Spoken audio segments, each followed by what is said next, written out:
Në kuadër të edicionit të dytë të projektit muzikor Kontrapunkt, dy muzikantët e njohur shqiptar, flautisti Elvis Rudi dhe pianisti Marin Gjollma, u rikthyen përpara publikut shkodran me një koncert të veçantë në sallën e teatrit Migjeni.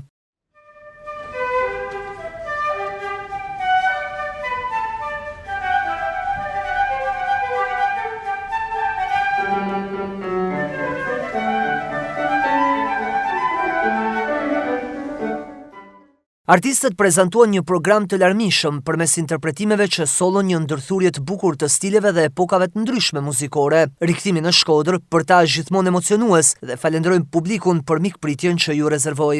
Ne u ndjem shumë mirë. Dhe programi ishte mjaft i larmishëm, mjaft thyerje. I kapte të gjitha periudhat faktikisht, duke filluar që nga baroku, romantizmi, impresionizmi, deri ke shekulli 20.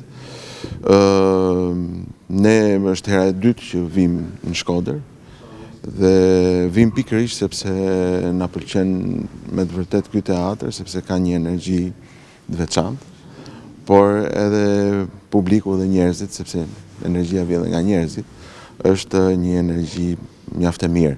Edhe prandaj ne do të rikthehemi prapë. Publiku i Shkodrës është gjithmonë një publik i veçantë, cili mirëpret me shumë dashamirësi eventet artistike, spektaklet, koncertet, teatrot.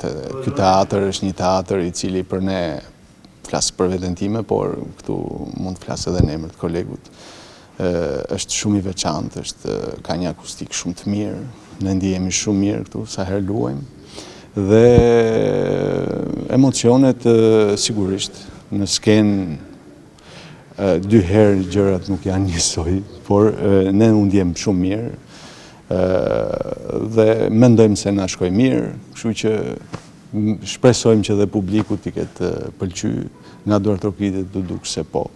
Sonatat e kompozitorëve të njohur si Handel, Donizetti, Gaubert, Karg Ellert, si dhe vepra Cantabile et Presto e Enescus ishin disa prej pjesëve të interpretuara përpara publikut në sallën e teatrit Migjeni, duke rrëmbyer Duart Rokitjet e këtyre të fundit. Artistët premtojnë të rikthehen sërish në Shkodër në mbrëmje të tilla të veçanta që përcjellin emocione përmes muzikës klasike.